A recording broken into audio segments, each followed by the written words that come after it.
দেশটা আমাদের বাংলাদেশ নয়, ভারতবর্ষ। এখানে প্রতিটা সরকার, কেন্দ্র হোক বা রাজ্য, যতই সমালোচনা হোক, যতই বিরোধীরা শক্তিশালী হোক, কিন্তু ঘটনাচক্রে নির্বাচনের মধ্যে দিয়েই আসে।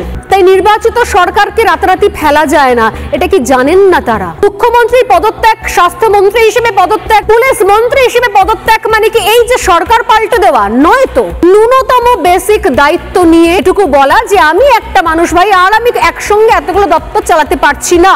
আমি মানলাম আমি অপদার্থ স্বাস্থ্যমন্ত্রী, তাই আমি আমার স্বাস্থ্য দপ্তরটাকে ছেড়ে দিলাম। আমি মানলাম আমি অপদার্থ পুলিশ মন্ত্রী, তাই আমি পুলিশের দপ্তরটাকে ছেড়ে দিলাম, স্বরাষ্ট্রটা ছেড়ে দিলাম। আমি মানলাম আমি অপদার্থ মুখ্যমন্ত্রী, তাই আমি মুখ্যমন্ত্রী পদটা ছেড়ে দিলাম। আরো অনেক এমএলএ রয়েছেন, নারা সামলাক। কেউ হন পুলিশ মন্ত্রী, কেউ হন স্বাস্থ্যমন্ত্রী, বা কেউ মুখ্যমন্ত্রী। সহজ বিষয়টুকু বোঝার মতো জায়গাও নেই, কারণ মানুষ এক জায়গায় এক স্বর, এক জোট বেঁধে রয়েছে, আর সেগুলো একটাই। মানুষের একটাই দাবি, চাহিদা, একই স্বর, আর সেটা হলো জাস্টিস ফর আরজি কর।